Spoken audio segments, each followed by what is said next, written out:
Rumput seringkali mengganggu ya. Apalagi kalau punya tanaman hias dan itu di rumah kita gitu kan. Banyak sekali rumput liarnya. Aduh, udah capek-capek mangkasnya, ditebas segala macam. Masih aja nih rumput tumbuh dengan subur.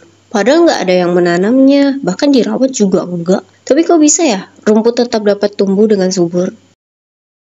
Rumput adalah tanaman monokotil karena hanya memiliki satu buah kotiloden pada bijinya. Rumput liar itu terbagi menjadi dua jenis. Ada yang dari biji dan biji-bijinya itu kecil banget. Bahkan untuk melihatnya harus melalui mikroskop. Terus satunya lagi dari spora. Nah, ini itu alat perkembangbiakannya. Dan spora juga berukuran kecil, biasanya ada di bagian bawah daun gitu. Dari biji dan spora itulah, rumput akan senantiasa hidup, mulai dari diterpa oleh angin sepoi-sepoi, hewan, bahkan pakaian kita loh, kalau misal kita kayak habis lagi jalan nih, terus kesenggol, terus nyantol di baju kita, dan kita goyang-goyang, bahkan jatuh dia gitu. Terus misal ketika sapinya lagi makanin rumput-rumputnya, setelahnya diproses, lalu dikeluarkan dan menyentuh tanah, maka akan mulailah terjadinya penanaman.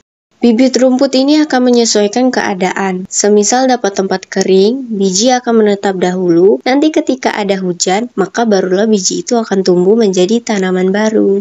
Sama halnya juga jika spora di tempat lembab atau basah, maka akan langsung tumbuh menjadi tanaman baru. Pada umumnya, jaringan meristem pada tanaman terdapat di pucuknya. Namun, jaringan meristem pada rumput terdapat di bawah pucuk. Nah, hal ini dikarenakan tanaman rumput dapat toleransi terhadap tekanan ataupun pemangkasan.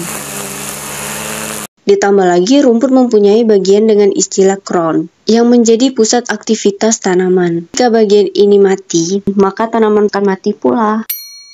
Ada beberapa cara untuk membasmi rumput liar ini. Pertama, garam. Hah? Garam? Iya, garam. Kamu hanya perlu menaburkan garam di sekitar rumput. Dengan begitu, rumput akan menjadi layu dan mati. Kedua, cuka dan sabun cuci. Kedua bahan itu tinggal kamu gabungkan saja dan taruh ke dalam botol semprot. Udah jadi deh, tinggal semprot-semprot aja.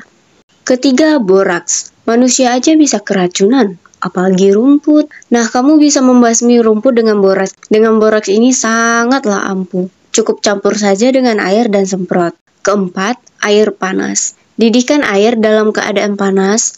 Langsung saja siram ke rumputnya, tapi harus selalu hati-hati ya. Kelima, racun rumput. Kalau malas meracik, pengennya yang instan aja gitu loh. Kamu bisa membeli racun rumput, tinggal cari aja di minimarket maupun e-commerce. Banyak banget berbagai merek. Herbisida ini akan membuat rumput liar mati hingga ke gulma dan akarnya akan rusak. Dan gak tumbuh lagi deh. Kamu juga bisa menyingkirkan rumput liar dengan mencabut atau mengguntingnya kalau benar-benar lagi gabut sih. Alat pemotong rumput tradisional namanya arit, tinggal tebas-tebas aja, tapi kalau kelamaan jongkok bikin encok bre.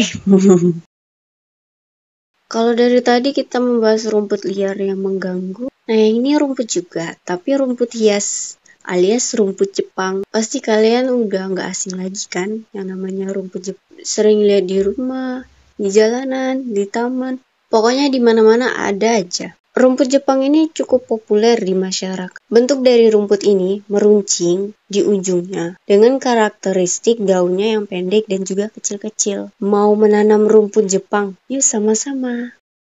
Pertama-tama kamu harus memilih bibit yang unggul. Pilihlah bibit rumput Jepang dengan warna hijau nan hijau. Dengan warna hijau nan segar. Harus dalam kondisi sehat dan tidak ada jamur, sebuah hama yang bikin penyakit. Pastikan akar tanaman tidak ikut terpisah atau tercabut ya. Dengan tekstur yang keras dan tidak layu seperti mau mati. Tekstur tanah yang dibutuhkan adalah porous atau permeable atau mudah menyerap air. Akar rumput Jepang perlu tumbuh secara leluasa dan air tidak tergenang. Kesuburan tanah juga perlu diperhatikan ketika menanam. Mulailah menyiapkan lahan dan menggemburnya. Tapi bersihkan dulu lahan dari rumput, bebatuan, dan lain-lainnya. Setelah digembur, jangan lupa diberi pupuk dulu sebelum ditanam. Buat lubang dan masukkan bibit lalu siram secukupnya.